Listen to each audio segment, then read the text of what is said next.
Hola, bienvenidos. Soy Sebastián Castellano, soy comunicador social. Estoy en Casa Grande desde el mes de marzo, en plena pandemia entré ahí. Y bueno, hoy les vamos a traer a una entrevistada muy especial para toda nuestra comunidad. Ella es Karina Moreno, vive en Buenos Aires, es de la parte zona oeste, y ella es asistente sexual. Karina, ¿cómo estás? Hola, ¿cómo estás, Sebastián? Qué bueno estar conversando acá con vos. Y todo el cariño que le tengo a Casa Grande, les mando un saludo muy grande a todos. Bueno, hay Recuerdos mucha... lindos del 2018, ¿no? Claro, vos viniste acá para Tucumán, diste una Sí. charla. Estuve en el evento de la endogamia a la exogamia institucional. Estuvo muy bueno. En la Facultad de Educación Física, si no me equivoco. Así es. La memoria no me falla. Bueno, Cari, contame, ¿qué es esto de la asistencia sexual para personas con diversidad funcional barra discapacidad? Cómo yo la entiendo a la asistencia sexual, porque de repente existen otro tipo de demandas o personas que están impulsando otro tipo de figura. Para mí es importante explicar que no hay una forma de ser asistente sexual. Hay gente que propone otra cosa, que es tan válido como lo que yo propongo. Pero lo que yo tengo para ofrecer más o menos, o lo que yo puedo explicar a la gente, que la asistencia sexual para mí es un apoyo humano, que tiene que ver con el acompañamiento de, de esos procesos sexuales que vive una persona, sea varón, sea mujer, sea persona trans o persona no binaria, ¿sí? Eh, entonces mi tarea consiste en apoyar y acompañar esos procesos. Ahora, ¿cómo lo hacemos? Y de diversas maneras, porque cada situación y cada persona me presentan una situación completamente diferente a la una de la otra, por cuestiones de clase social, por cuestiones de diversidad, no todo es discapacidad motriz. La gente piensa que hablamos de discapacidad motriz, usuarios de silla casi siempre, y nos encontramos con diferentes condiciones corporales, condiciones mentales, condiciones comportamentales, neurodivergencia, diversidad intelectual, y nos encontramos con desafíos muy diferentes. Cuando decimos diversidad funcional, decimos un montón de condiciones, ¿no? Entre ellas la discapacidad intelectual, que plantea otro tipo de desafíos, porque no solamente podemos hablar de asistencia sexual como un tipo de herramienta para lograr una práctica específica sexual, casi siempre coitocentrada, que es lo que piensa el imaginario popular, sino más bien procesos que tienen que ver con cuestionar la sobreprotección. ¿Por qué digo esto? Porque muchas personas con diversidad intelectual no manejan su propio dinero. Gente adulta, gente grande que trabaja en talleres protegidos o que trabaja en otras profesiones, casi siempre vinculadas en los negocios familiares, no tienen manejo de su propio dinero. Tan, tan así, por ejemplo, como personas que tienen una tarjeta de débito y no puede quedar registrado en una transferencia que esa plata va dirigida a una persona que el ámbito de la familia no conoce.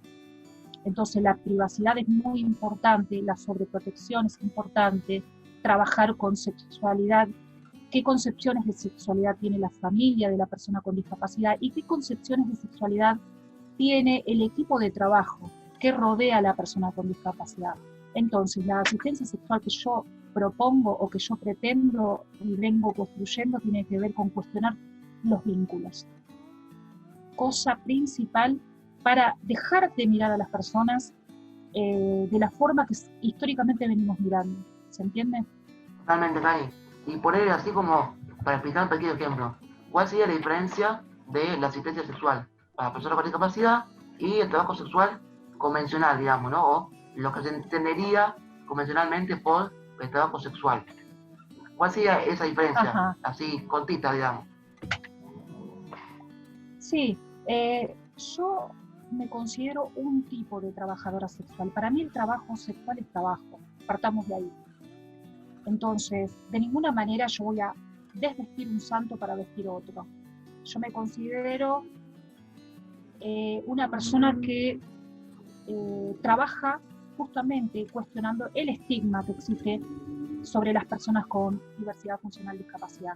Y también cuestiono mucho el estigma que existe en contra de las trabajadoras sexuales, ¿sí? Porque yo soy una. ¿Hago trabajos que no son coitocentrados? Sí. ¿Hago trabajos donde no involucro mi sexualidad? Sí, como cualquier otra trabajadora sexual. Pero hay una resistencia a entender que estos tipos de trabajos existen y que son autónomos, porque no son mediados por ningún proxeneta, o yo no soy mediada por ninguna persona que me esté manipulando en un contexto de violencia y atentando contra mi autodeterminación y la autodeterminación que yo promuevo hacia las personas con diversidad funcional. Imagínate, promoviendo la autodeterminación de las personas con diversidad funcional y siendo yo una persona vulnerada que no trabaja su propia autodeterminación. Imposible. Imposible promover la autodeterminación si vos sos una persona que no ha trabajado su propia autodeterminación. ¿Se entiende? Muchas trabajadoras autónomas, muchas personas trabajadoras sexuales autónomas vienen entrando su autodeterminación e incomodan muchísimo a la sociedad. Realmente, Cari. Y me parece fantástico que aclares esto, sobre todo de lo que decís vos del tema del coito. O sea, por ahí hay muchos familiares, incluso las mismas personas que tienen diversidad funcional, valga discapacidad, que por ahí no pueden tener un sexo con penetración, digámoslo, convencional, y como que se autoexcluyen del mundo sexual. ¿Qué puedes decir vos ante esta negativa de parte de los padres, familiares, tutores y mismas personas con discapacidad? ¿Qué puedes decir? Sí, que tienen que trabajar sus miedos más que nada. Las familias tienen que trabajar sus miedos, los tutores tienen que trabajar sus propios miedos y también tendrían que poder ir a terapia cuando no pueden encarar estas cuestiones, porque muchas veces los propios familiares tienen cuestiones con su propia sexualidad. Entonces no trabajan cuestiones con su propia sexualidad, tampoco pueden trabajar, por ende, la sexualidad de esa persona. Y hay muchas personas que son asexuales. ¿Qué quiero decir con esto? Que la sexualidad existe. Hay personas que no tienen deseos sexuales y hay personas que no les gusta la penetración. Pero también tienen vida sexual. La expresan de otra manera, porque la sexualidad es vivir placenteramente y hacer pues, cosas que tienen que ver con el placer. Dar y recibir placer es sexualidad. ¿Cómo la manifiesto? Es otro tema, ¿no? Entonces esto hay que empezar a invisibilizar, que existe la categoría de asexualidad y también se puede trabajar con personas que son asexuales. Personas que les gustan mucho las caricias y hay personas que no les gustan las caricias. Hay personas que les cuesta hacer contacto con la mirada y hay que trabajar esas cuestiones para tener una mejor comunicación por ahí. Pero si perteneces al colectivo neurodivergente o de discapacidad intelectual, hay unas cuestiones con la empatía y hay cuestiones con la conectar con la mirada, como es muchas personas que pertenecen al grupo TEA, ¿no? que es diferentes autismos o formas de manifestación que hay, condiciones diversas. Y estaría bueno que las personas empiecen a entender eso. Che, Cari, y vos en tu experiencia, ¿qué fue lo que te llevó a ser una asistente sexual de personas con discapacidad? ¿Y cuándo fue esto? ¿O cómo fue el proceso? Ese momento que vos dijiste, che, está copado esto, mirá vos.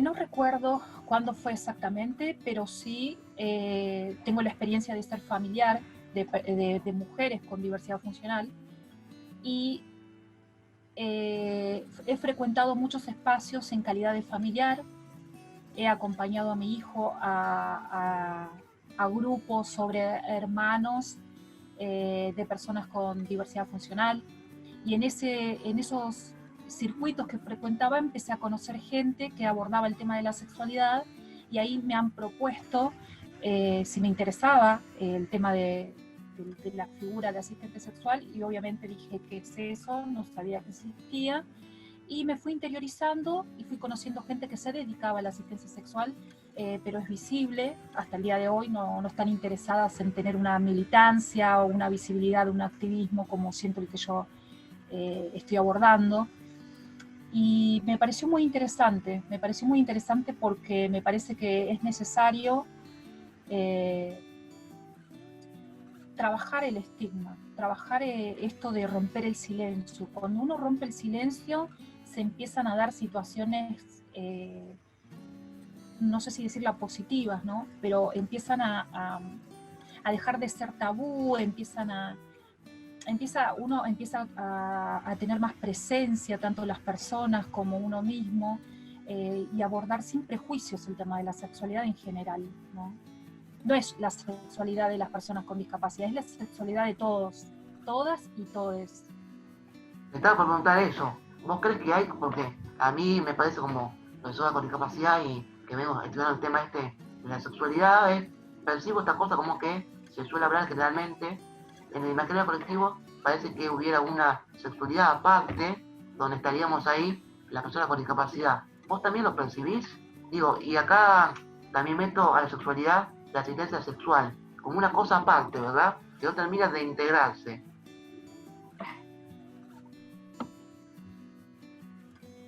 Tal cual, tal cual. Siempre se considera como una cosa aparte. Yo veo que es increíble la cantidad de gente que se especializa en discapacidad, en diversidad funcional, y un día en un evento, a la cantidad de gente que estaba ahí con montones de títulos, les pregunté si habían tenido algún romance con alguna persona con diversidad funcional. Le pedí que no levanten la mano, porque no necesariamente tienen que levantar la mano, pero les pregunté si en su imaginario sexual está esa posibilidad de ser seducido, de ser abordado por una persona con diversidad funcional. Y muchos se rieron. No sé si por ahí porque lo mantienen en secreto o porque nunca pasó, ¿no? Porque una cosa es estudiar al otro y verlo como un objeto de estudio interesante y atractivo, y otra cosa es ver atractiva a la propia persona, ¿no? Porque me parece que falta eso, mucha teoría y poca diversión. Sí, totalmente, totalmente, hay algo de eso. Además también el prejuicio que muchas personas sin discapacidad que quieren establecer un romance con una persona con discapacidad, sienten esa cosa de decir, ¿qué me van a decir? Mira, está ese comentario para mí estúpido que dice, vos estás para más, ¿no? Entonces, también pasa por esto. O sea, hay una discriminación Sí. que no solamente es para las personas con discapacidad. Creo que acá cuando uno trabaja estas cuestiones del estigma de las personas con discapacidad, es algo que trasciende en realidad a nuestro colectivo. Porque va más allá, porque abre el juego a la vida misma, la vida cotidiana de todos. Tal cual, tal cual. Tengo un ejemplo de eso. Una mujer con diversidad funcional joven me ha contado que ella tuvo un romance con un varón sin discapacidad y que él estaba muerto de miedo porque se entere alguien. No porque no quisiera o porque no la esté pasando bien, sino que tenía miedo que lo maten, literalmente, que su padre y su madre lo quieran matar. Ellos la pasaban muy bien, pero tenía que quedar en secreto porque él no podía enfrentarse a ese miedo de que lo acusen de abusador, prácticamente. Y era algo consensuado, ella estaba muy feliz con lo que estaba pasando, pero bueno, la mirada del otro es un peso muy grande y a veces uno tiene que poder dejar de vivir al servicio de la mirada del otro. Hay que trabajar esos prejuicios, ese estigma, hay que trabajarlos a full, si no, no me dedicaría ¿Cómo se trabaja a eso? esto, ¿no? ¿Cómo se trabaja eso? Reflexionando, estudiando, implicándose. Cuando vos te implicás y empezás a conocer a la gente, tenés información de primera mano, ahí de a poquito vas diciendo, claro, pero si esto es así, ¿me entendés? Hay que implicarse, claro. La gente tiene un tema con implicarse. Si vos no escuchás de primera mano la data, es como cuando hablan del trabajo sexual un montón de gente que desconoce. Hablan. Argentina es eso, ¿no? La gente le encanta hablar de lo que no conoce prácticamente. No, pasa Son opinólogos. Que el desconocimiento por ahí genera miedo. Creo que pasa mucho en discapacidad y con la sexualidad también. Cari, ¿sabés que yo recibo muchos mensajes de acá de Tucumán? ¿Dónde se estudia o dónde se capacita para ser asistente sexual? ¿O cómo fue tu camino? Vos sos aparte acompañante terapéutica, ¿verdad? Sí. Bueno, hoy es el Día Mundial de la Salud Mental, 10 de octubre. Yo inicié el acompañamiento terapéutico también por tener un familiar neurodivergente y me empecé a interesar mucho y me pareció terriblemente importante empezar a ver de qué se trataba esta figura, este dispositivo del acompañamiento terapéutico, que no tiene que ver con la discapacidad, podés después acompañar a personas con autismo o podés hacer algún otro tipo de especialización. Pero el acompañamiento terapéutico está más vinculado a lo que es salud mental. Me interesó muchísimo tener esa data, ¿no? Yo lo que hice fue tomar algunas cosas que me sirven para construir mi figura de asistente. Tomar cosas del acompañamiento terapéutico, pero la asistencia sexual no es terapéutica, tengo que dejar en claro. Yo lo que fui fue, después con el tiempo fui accediendo a talleres, a cursos, tanto a nivel corporal, a nivel intelectual. Por ejemplo, hice la planificación centrada en la persona, que me parece una herramienta muy potente para entender cuestiones que tienen que ver con el contexto de la persona, con las familias, con el grupo de pares, cómo vivencia su día a día, su cotidianidad, la persona con diversidad funcional. Y me fui formando y me sigo formando y voy tomando cosas que me parecen importantes para esta figura de asistencia sexual. Pero lugar específico, no hay lugar específico donde vos digas, bueno, acá salís asistente. No, no existe eso. Todavía no existe. De una. Es cierto, sentí que hay un ocultamiento y una discriminación hacia las asistentes sexuales que además no son de todas mujeres. También eso, ¿no? Así es. Hay varones que se dedican a la asistencia sexual hace mucho tiempo. Algunos son visibles y otros no. Hay personas trans que son asistentes, muy interesadas en la figura y encuentran ahí como mucha conexión cuando hablamos de sexualidad y cuerpo y diversidad corporal.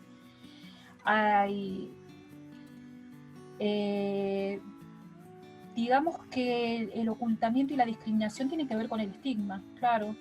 El estigma hacia las personas que trabajamos con nuestra sexualidad y ofrecemos servicios sexuales. ¿Y qué es sexualidad, no? O sea, ofrecer servicios sexuales, ¿qué sería en todo caso?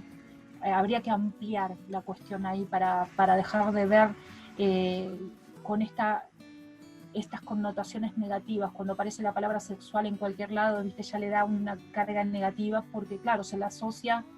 Los medios de comunicación hacen un fuerte trabajo para también, desde el estigma, crear una representación turbia, asociada a explotación, muerte, delito, crimen y todo ese tipo de cosas. También la hay, pero que no tiene que ver con el caso de la asistencia sexual, que, bueno, que vos llevas a cabo y un montón de personas más, ¿no? También eso como que... Claro, yo no niego que existe sinvergüenzas, existen en todos los tipos de trabajo, trata de personas existen en otros ámbitos laborales, horrorosamente. Existen talleres clandestinos de costura que te pagan 2 mangos y las señoras van con sus nenitas chiquitos y se quedan al lado de la máquina 15 horas. La explotación laboral existe, ¿sí? En todos lados hay sinvergüenzas aprovechándose de la gente que necesita trabajar. Eso existe, la especulación existe. Pero acá hay otra cuestión que es lo sexual. Y se combate a la gente.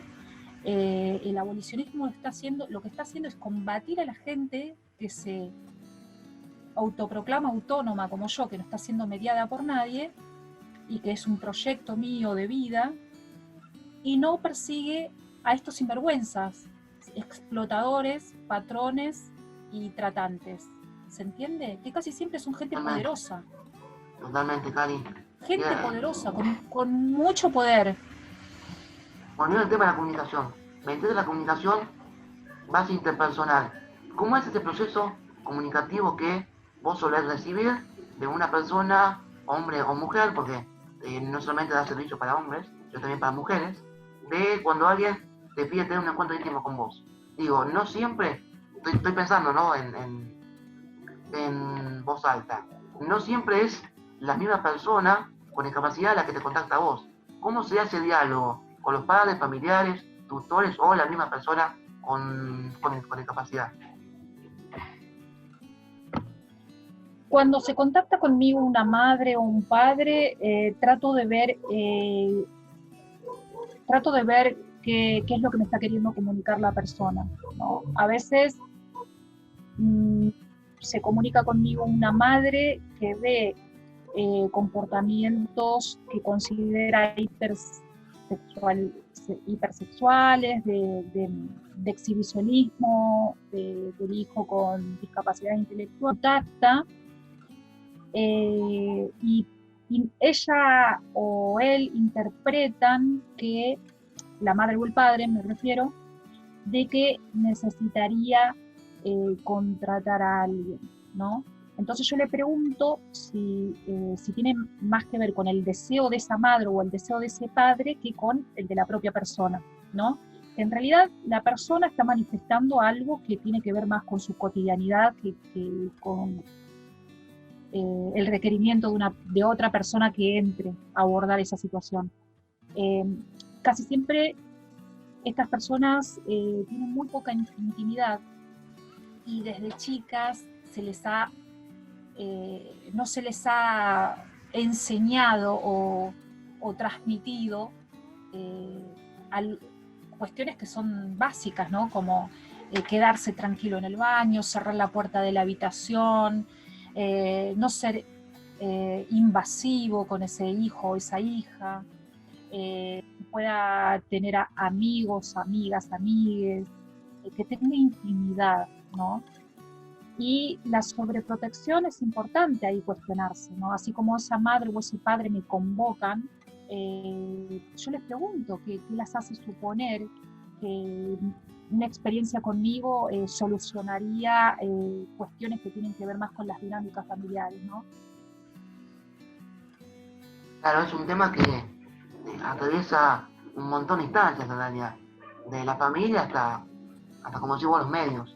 Y por ahí, para ir tirando abajo los prejuicios, ¿cuáles serían más o menos los beneficios que tiene la asistencia sexual, tanto para la persona con discapacidad como para la asistencia sexual? En este caso, para vos misma. Porque también está como esa idea que Tal cual. vos no podrías ser beneficiaria, ¿no? O sea, que vos también recibís un beneficio con este trabajo. Al menos creo que vos lo sentís así. Sí, yo trato, sobre todo, yo trato de que lo que yo construyo con la persona sea equitativo, ¿no? Tener un vínculo equitativo, no posicionarme como yo soy la sabedora y vos el que acata algo, ¿no? Cuando yo puedo posicionarme como un par de la persona, ahí se empieza a dar otro tipo de vínculo también. Porque a la gente le importa mucho que yo me sienta cómoda y bien. Y si no le importara, yo no tengo nada que hacer ahí, ¿me entendés? Para mí es muy importante que la persona me registre a mí como persona, que me tenga en cuenta. Porque si no, esto sería un gran como sí. Creo que las personas con discapacidad están tan acostumbradas a hacer monólogos sobre la vida, a hablar y hablar y hablar y nadie le dice nada. Che, pará que estás equivocado o equivocada, ¿eh? No, no, no, no, no, así no es, ¿eh? O ¿qué te pensás que no podés dar y yo voy a recibir? O siempre sos la persona receptora de los otros que siempre van a darte, ¿no? Entonces vamos a cuestionar esos vínculos, porque si no, no pasa nada, ¿se entiende? Entonces si yo doy, recibo también.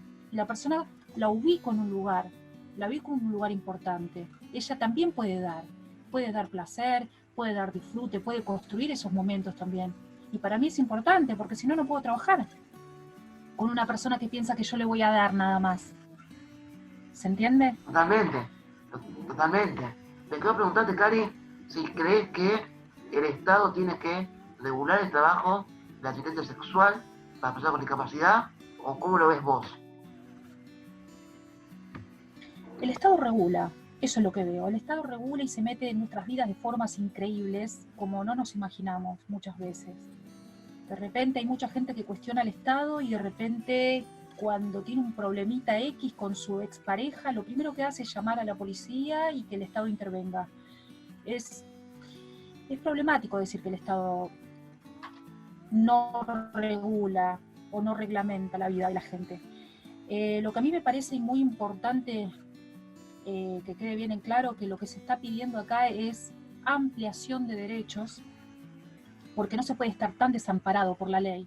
Las instituciones y las personas sinvergüenzas se aprovechan de ese desamparo, de esa indefensión de colectivos vulnerables, vulnerados y construidos como vulnerables también.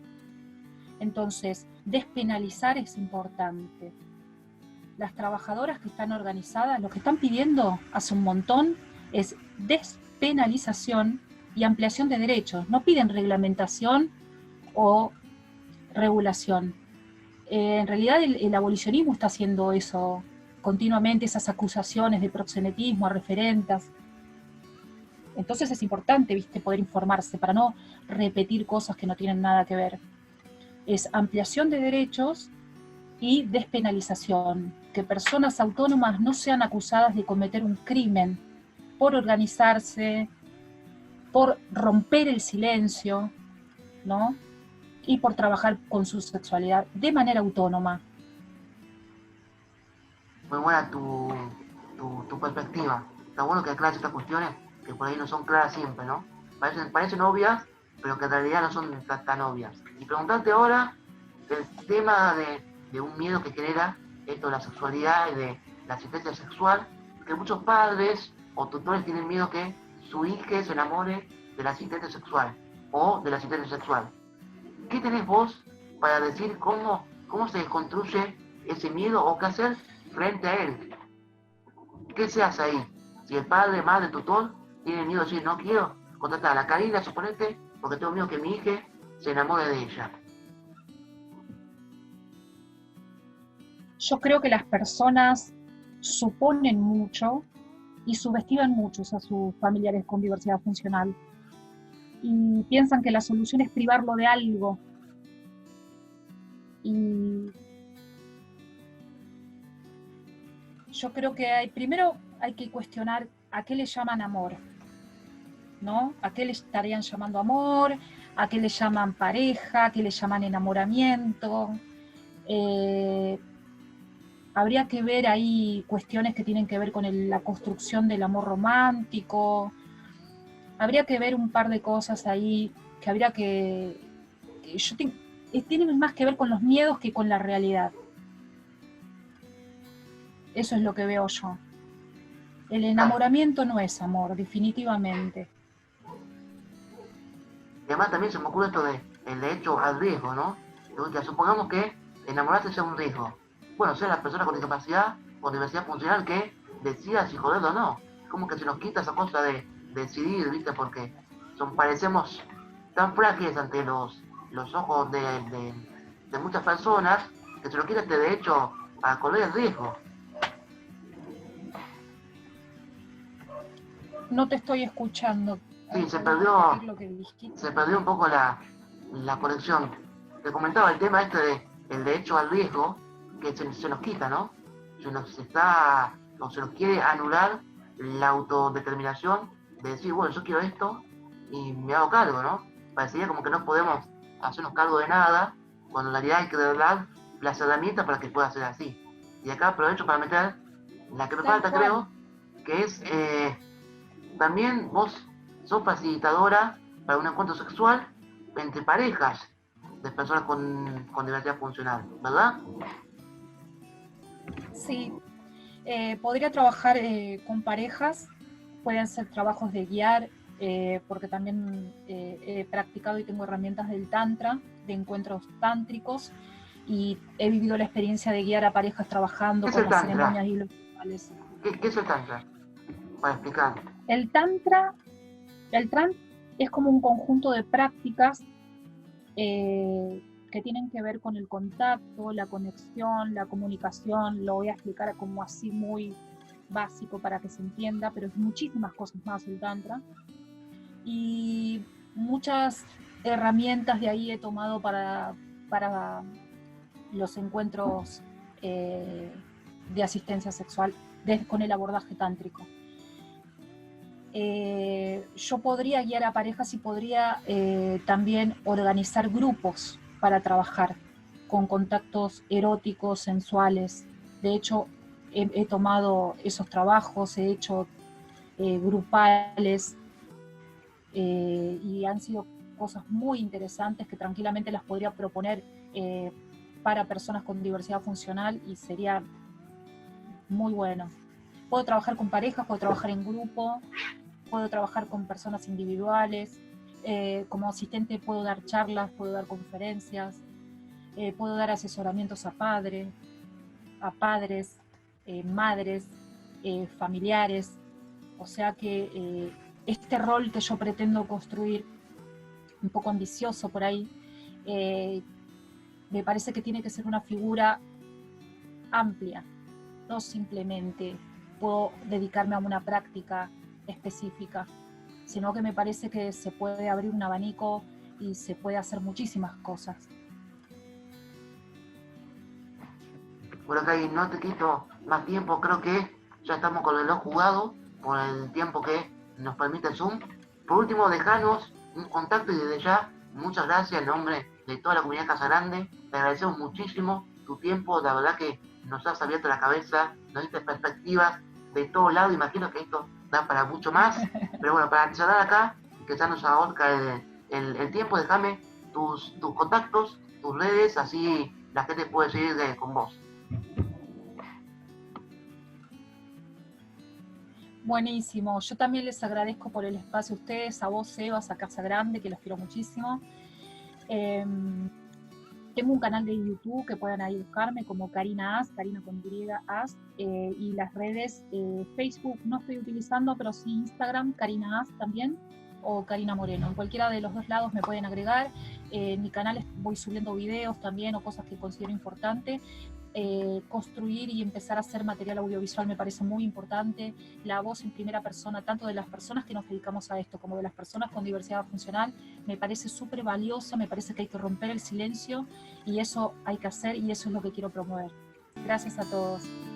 Abrazo virtualmente. Nos vemos, Cari. Gracias y nos estaremos reencontrando próximamente, estoy segurísimo. Nos vemos, gracias. Dale, claro que sí. Chao. Chao, chao.